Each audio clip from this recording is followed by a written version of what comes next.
আপনি যদি 5 ওয়াক্ত নামাজ পড়েন, মাত্র 5 ওয়াক্ত নামাজ, অন্য কোনো আমলও না করেন, আপনার গান শুনতে ভালো লাগবে না। ঠিক আছে কথা? আর নবী সাল্লাল্লাহু আলাইহি ওয়াসাল্লাম কোনোদিন কোনো পাপ করেনই নাই, তার সমাজের এত জাহিলিয়াত তার কাছে ভালো লাগবে কিভাবে? এই জন্য তিনি হেরা গুহায় যেতেন। আপনি কি বুঝতে পারছেন কথা? এই জন্য তিনি হেরা গুহায় গিয়ে থাকতেন, একাকিত্ব অবলম্বন করতেন। সমাজের এই জাহিলিয়াত তার ভালো লাগতো না।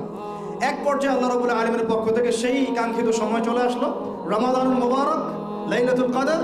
ওহী চলে আসলো জিবরাইল আলাইহিস সালামের মাধ্যমে, সূরা আলাক, ইকরা বিসমি রাব্বিকাল্লাযী খালাক, খালাকাল ইনসানা মিন আলাক, ইকরা ওয়া রাব্বুকাল আকরাম আল্লাযী আল্লামা বিল কলম, আল্লামাল ইনসানা মা লাম ইয়ালাম। দেখেন, প্রথম ওহীটা কি কেন্দ্রিক আসছে?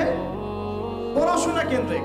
আল্লাহ পাক কিন্তু বললেন না শিরক করো না, মূর্তি পূজা করো না, ব্যভিচারের কাছেও যেও না, তোমরা একে অপরকে হত্যা করো না, পর্দা করো, যাকাত দাও। আছে প্রথম ওহীতে কি আছে? পড়ো পড়ো পড়ো। এটাই আমরা বলি ইয়াং জেনারেশনকে, যদি আমরা চাই যে আমাদের সোসাইটি, আমাদের নেশনটাকে পরিবর্তন করতে, লেখাপড়ার এবং জ্ঞানতাত্ত্বিক বিপ্লবের কোনো বিকল্প নেই।